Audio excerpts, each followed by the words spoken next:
Do you want to be mostly right in all your decisions? Here's a tip. Try being less wrong most of the time. No, it's not a clever wordplay. And that's what today's episode is all about. So during World War II, the Royal Air Force or RAF faced a major challenge.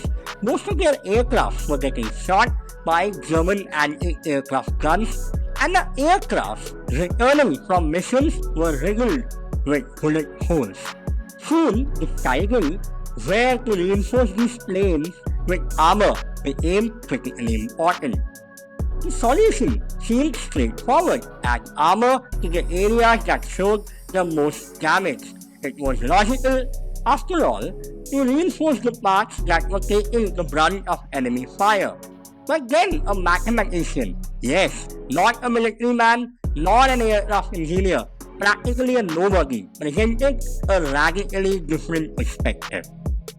He thought that the RAF's approach to the problem was completely wrong. He said the damage on the returning plane showed where they could be hit and still make it back safely, not the areas that most needed extra armor. Rather, the areas that showed no damage on these returning aircraft were in fact the most vulnerable. Why? Because any planes hit in these undamaged areas were not returning. They were lost, taking their crucial lessons with them to the bottom of the sea or the depths of enemy territory.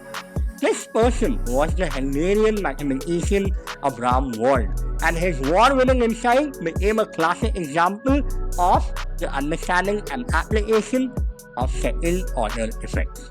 Hello and welcome back to Mastering Mental Models. I'm your host Saurabh, and today we are delving into a fascinating and very popular mental model, second-order effects.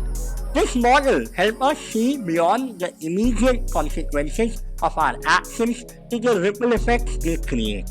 Second-order effects are the indirect consequences of an action, which can be different or even opposite to the initial intended outcomes. While first-order effects are immediate and visible, second-order effects are the subsequent reactions that unfold over time.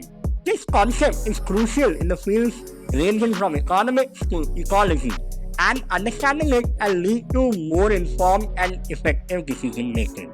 Applying second-order effect thinking involves anticipating the indirect and often less obvious consequences of our actions. It's about looking beyond the immediate outcome and considering the subsequent chain of events that might unfold.